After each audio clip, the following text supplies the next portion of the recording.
Sir, திரு விஜய் அவர்கள் கரூர் போறதுக்கு permission கேட்டிருக்காங்க சார். அந்த லெட்டர் வெளியாகி இருக்கு சார். அது தொடர்ந்து சோசியல் மீடியாக்கள்ல பாத்தீங்கன்னா தாவேக தரப்புல சில செட் ஆஃப் ரூல்ஸ் கொடுத்துருக்காங்க போல இருக்கு. எங்களை எங்க தொண்டர்கள் கிட்ட இருந்தே காப்பாற்றணும் அப்படின்ற மாதிரி சொல்லி இருக்காங்கன்னு சொல்லிட்டு சோசியல் மீடியாக்கள்ல சலசலப்பு ஏற்பட்டிருக்கு சார். உண்மையா என்னங்க சார் நடந்திருக்கு? நேற்றுக்கு முந்தின 2 நாளைக்கு முன்னாடி விஜய் கட்சி சார்பாக வழக்கறிஞர் அணி மாநில ஒருங்கிணைப்பாளர் திரு அறிவழகன் அவர்கள் இந்த கடிதத்தை கொடுத்துருக்கிறாரு. நீங்கள் சொன்னது கரெக்ட். நான் சொல்லுங்க சார், சோஷியல் மீடியாவில் பேசிக்கிறாங்க சார். கடிதத்தை எப்படி இவர்கள் எழுதி கொடுத்தார்கள் என்று என்னால் இந்த தருணம் வரை நம்ப முடியவில்லை. Heading: in view of the sensitivity of the visit we request to provide for zero tolerance crowd control measures. Zero டாலரன்ஸ்னா என்ன? ஒருத்தர் கூட வரக்கூடாது. அதான் மீனிங். அதுக்கு எக்ஸாக்ட் மீனிங்ல தட்ஸ் அ மீனிங். திருச்சியிலேருந்து கரூருக்கு போயிட்டு மீண்டும் திருச்சிக்கு வருவோம். No party cadre or general public other than the family members of the deceased and designated program organizers be permitted near the venue. நாங்கள் அந்த இறந்தவர்கள் குடும்பங்களை சந்திக்கும் போது அந்த குடும்பத்தினரையும் நிகழ்ச்சி ஏற்பாட்டாளர்களையும் தவிர ஒருவர் கூட கிட்டே வரக்கூடாது அப்படின்னு அடுத்தது heading: zero tolerance toward crowd control from Trichy airport to venue and return. ஏர்போர்ட்டிலிருந்து கரூர் போகிற வரைக்கும் எப்படி செக்யூரிட்டி அரேஞ்ச் பண்ணணும்னு இவங்களே சொல்கிறாங்க. Deploy police checkpoints and mobile patrols along the entire route, Trichy Airport to Karur venue and return, to prevent any unauthorized vehicles, including two-wheelers, from following or approaching the convoy as per section 148 of BNSS. இந்த 148 code பண்ணதான் இருக்கிறதுலேயே அயோக்கியத்தனம். கூட்டத்தை கலைக்க தடியடி நடத்துறது. இதை விஜய்க்கு சொல்லி கொடுக்கலாமா? செக்ஷனை போடுறாங்கப்பா, செக்ஷன் 148 ஆஃப் BNSSன்னு. அடுத்தது படிக்கிறேன். Designate a secured corridor with traffic diversions to ensure uninterrupted movement, minimizing public interaction and adhering to Tamil Nadu Police Manual guidelines. Tamil Nadu police மேனுவலில் என்ன சொல்லியிருக்கோம் அதில் கூறியுள்ளபடி பாதுகாப்பு ஏற்பாடுகளை செய்யுங்கள்.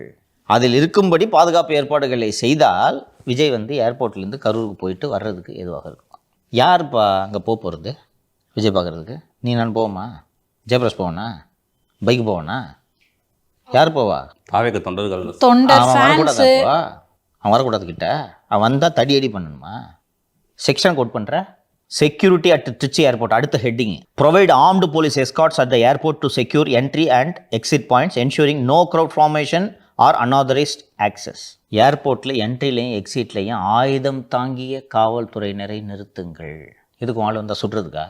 Coordinate with airport authorities to facilitate swift and secure transit from aircraft to the convoy. ஏர்கிராஃப்ட்லேருந்து இறங்கி அவர் வண்டியில் ஏறுறது வரைக்கும் குயிக்காக வர்றதுக்கு ஏர்போர்ட்டு அத்தாரிட்டிஸோட காவல்துறை கோஆர்டினேட் பண்ணி வேலை செய்யணுமா? வென்யூ செக்யூரிட்டி: கரூரில் நிகழ்ச்சி நடத்துகிற இடத்தோட பாதுகாப்பு. Establish 1 kilometer secure cordon around the designated venue in Karur district, restricting access to only pre-approved family members of the deceased, program organizers, TVK presidents, Y security and escort team. அந்த குடும்பத்தினர் மற்றும் இந்த இவரோட பாதுகாவலர்கள் தவிர வேற யாரும் அந்த கரூரில் அந்த இடத்துல இருக்கக்கூடாது. Deploy special protection with zero tolerance crowd control measures and security arrangements.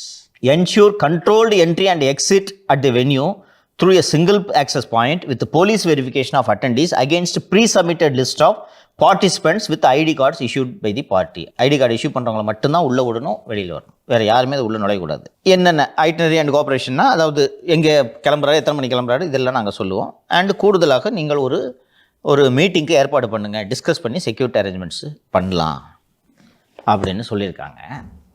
மரத்து மேலெல்லாம் எதுக்கு போயிடுறான்? சரி தப்புக்குள்ளே நான் போகல, சரியா? அவனுக்கு நோக்கம் என்ன? விஜய் பாக்கன்ஸ் இல்லையா? எது கை குழந்தை தூக்கிட்டு வருது? உனக்காக தானே செத்தான். அது கூட பரவாயில்ல சார். இந்த 41 பேர் இறந்துருக்காங்க இல்லையா, அந்த ஃபேமிலியில் இருக்கவங்க யாரும் இது வரைக்கும் திரு விஜய் மேலே குற்றம் சாட்டலை சார். அந்த அளவுக்கு அன்பு. நான் கேட்குறேன், என்ன தீண்டத்தகாதவங்களா உன் தொண்டர்கள்? ஃபோர்ஸ் யூஸ் பண்ணுற செக்ஷனை கோட் பண்ணுறீங்க நீங்கள். விஜய் கரூருக்கு போகிறார், தகுந்த பாதுகாப்பு ஏற்பாடுகளை செய்யுங்கள். முடிச்சா? இந்த தகுந்தலை எல்லாம் வந்துருதா? என்னையா இவ்வளோ பேர் வந்திருக்காங்க, நான் தான் தகுந்தனை எழுதி கொடுத்துருக்கேன், நீ தகுந்த ஏற்பாடை நீ ஏன் பண்ணல? கரெக்டா? இதான அரசியல்? உன் தொண்டனை கிட்ட வரக்கூடாதுன்னு நீ சொல்லுவியா? பாதுகாப்பு ஏற்பாடுகளை செய்யுங்கன்னா முடிஞ்சு போச்சு. அதில் இதெல்லாம் நீங்கள் ஓரலா சார் கொஞ்சம் போலீஸ் அதிகம் போடுங்க சார்னு நீங்கள் சொல்லலாம். உன் தொண்டன் கிட்ட வரக்கூடாது, வந்தானா லத்தி சார்ஜ் பண்ணுன்னு எழுதி கொடுப்பியா? இப்படியா? நான் ஒரு கடிதத்தை எந்த கட்சியும் எழுதி கொடுத்துருக்காதுன்னு நான் நினைக்கிறேன். தம்பி, உலகத்தில் எந்த கட்சியும் செய்யாது. உலகத்தில் எந்த கட்சியும் செய்யாது. இந்த ராஜகுருவும் அவரோடு இருக்கக்கூடிய அரைவேக்காடுகளும் சேர்ந்து இப்படி ஒரு கடிதத்தை எழுதுகிறார்கள். இந்த கடிதம் இன்னொன்று, இந்த கடிதம் போலீஸுக்கு தானே எழுதுறேன், வெளில போகுதுன்னு நினச்சாங்க. முதல்ல எடுத்து தூக்கி உன் எதிரிகிட்ட கொடுக்குற, உன் எதிரியோட காவல்துறை அது. இது எவ்வளோ பெரிய நியூஸ்ன்னு சொல்லிட்டு அவனுக்கு எல்லாருக்கும் தெரியும்ப்பா. அது எடப்பாடி பழனிசாமி இந்த மாதிரி அதிமுக கட்சியை சேர்ந்தவங்க எங்கள் அண்ணன் வரும்போது கிட்ட கூட்டம் வந்துச்சுன்னா லத்தி சார்ஜ் பண்ணுங்கன்னு சொல்லிட்டு எழுதி கொடுத்தாங்கன்னா, என்ன அவன் அதிமுக தொண்டை, என்னையா அரசியல் பண்ணுறீங்க? கரெக்டாக அந்த லெட்டர் வந்தோன்னா லெட்டர் பார்த்தோன்னே தெரிஞ்சுக்கிட்டாங்க. முதல்ல எடுத்து மீடியா கொடுக்குறாங்க. பர்மிஷன் கேட்கறதுக்கு லெட்டர் கொடுத்ததுக்கும் லீக் ஆகிறதுக்கும் நடுவில் பெரிய டைம் கேப்பே இல்லையே சார். இப்படி எழுதி கொடுத்தீங்கன்னா நானாக இருந்தாலும் நீக்கி தான் பண்ணுவேன். உன் எதிரிமா வீக்கில் லக்ஷ்மி சுப்ரமணியத்துக்கு கொடுத்துட்டாங்க. லக்ஷ்மி எக்ஸ்க்ளூசிவ்னு அவங்க தான் ஃபஸ்ட்டு பிரேக் பண்ணுறாங்க. அடுத்து ஷபீர் நியூஸ் மினிட்ல பிரேக் பண்ணுறாரு. அதுக்கப்புறம் இன்றைக்கி பிரிண்டில் எல்லா இடத்துலையும் வந்துருச்சு. சிரிக்கிறாங்கப்பா. இந்த ஜீரோ டாலரன்ஸு, ஸ்ட்ரிக்ட் ப்ரோட்டோகால் இதெல்லாம் காவல்துறையோட செக்யூரிட்டி விங்கில் விவாதிக்கப்படக்கூடிய விஷயம். அரசியல் கட்சி நடத்துறீங்களா, செக்யூரிட்டி ஏஜென்சி நடத்துறீங்களாடா?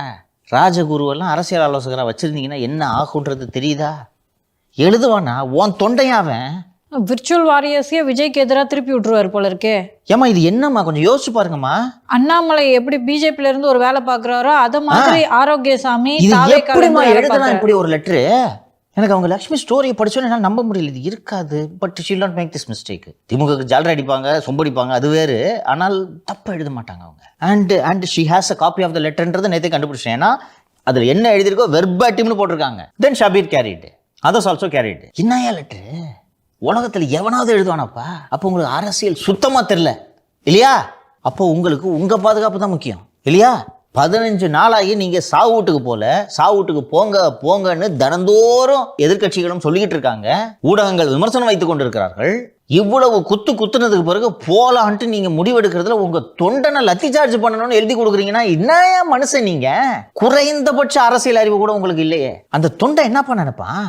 விஜயோட ஃபேனோ யாரோ ஒருத்தவங்க தான் வந்து அந்த டயருக்குள்ளே விழுந்துட்டாங்க, அதன் மூலமாக பிரச்சார வாகனத்தை பறிமுதல் பண்ணுங்க அப்படின்னு நீதிபதி சொல்லியிருந்தாங்க. ஸோ இதுக்கெல்லாம் காரணம் தொண்டர்கள் அவங்க தானே சார். அப்போ யாரை வச்சுமா நீங்கள் சிஎம் ஆகலான்னு ஆசைப்படுறீங்க? திமுக தொண்டர்களை வச்சா? உன் தொண்டம்மா அப்படிதாம்மா இருப்பான். ஒன்று பக்கம் தானே வந்தான். அவனை பிரியமா அணைச்சிக்கணுமா? லத்தி சார்ஜ் பண்ண சொல்றீங்க? இன்னொன்னுங்க சார், திரு விஜய் அவர்களுக்கு கரூர் இன்சிடென்ட்டுக்கு அப்புறமா அவரோட இமேஜ் அப்படி காலி பண்ணிட்டு இருக்காங்க சார் திமுக காரங்க. ஆனா இன்னைக்கு திரு விஜய் அவர்கள் மேல அந்த கோபம் மாறாததுக்கு ஒரு முக்கியமான காரணம் விர்ச்சுவல் வாரியர்ஸ். ஆமாம்மா, அவங்களே பிரிச்சு வைக்கிறாருங்க சார் ஆரோக்கியசாமி. நீங்க விர்ச்சுவல் வாரியர்ஸ், ரியல் வாரியர்ஸ் நான் பிரிச்சு பார்க்க விரும்பலாமா? விஜயின் தொண்டர்கள், தாவேக தொண்டர்கள், அவ்வளவுதான். அது என்ன தொண்டை வந்து ஐடி விங்ல இருந்தா தான் தொண்டனா? ரோட்ல பார்க்க வரேன் தொண்டன் இல்லையா? ஃபோர்ஸ் யூஸ் பண்ணிட்டு அதுவும் உன் தொண்டர்கள் மேல யூஸ் ஆஃப் சிவில் ஃபோர்ஸ்ன்னு இந்த செக்ஷன் எப்படி கோட் பண்ணுவீங்க? இவங்க சொன்னா போலீஸ் கேட்பாங்களாங்க சார்? கேட்குறாங்க, கேட்கலன்றது வேறமா. நீ எப்படிமா சொல்லலாம்? ஒருவேளை அப்படி நினைச்சுன்னா நாளைக்கு அதை எடுத்து அரசியல் பண்ணலாம். இந்த பண்ணிட்டு இருக்காங்களா?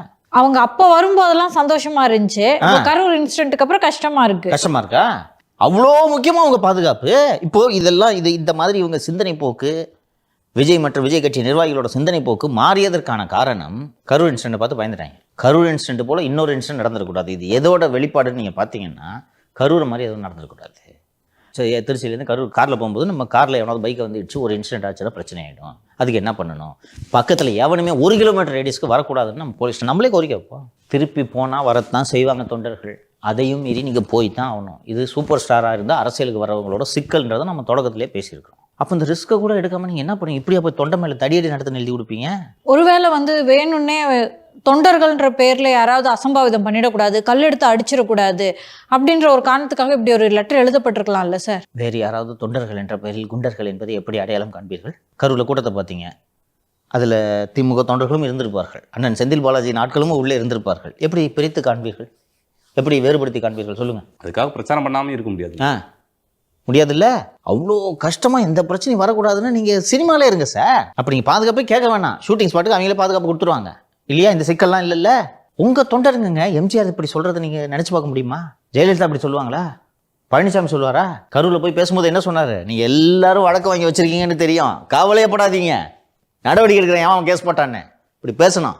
இன்னொன்று, இந்த லெட்டரை ரிலீஸ் பண்ணுவாங்கன்றத கெஸ் பண்ணாத ஆரோக்கியசாமி எப்படி சார் ஒரு வியூக வகுப்பாளராக இருக்க முடியும்? இது எந்த அளவுக்கு பொலிட்டிக்கலி சூசைடல்ன்றது கூட தெரியாத ஒரு தற்குறியை தான் விஜய் அரசியல் வியூக வகுப்பாளராக வச்சிருக்காரு. This is சூசைடல்மா.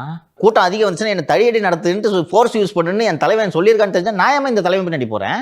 எனக்கு அரவணைக்கிற தலைவன் வேணும், அடிக்க சொல்ற தலைவன் வேண்டாம். எப்படி ஒரு கட்சி தலைவன் தன் தொண்டர்களை இப்படி நீங்கள் தாக்குதல் நடத்தலாம்னு காவல்துறைக்கு எழுத்துப்பூர்வமாக கோரிக்கை வைக்கிறார் என்பது எனக்கு சுத்தமாக புரியவில்லை.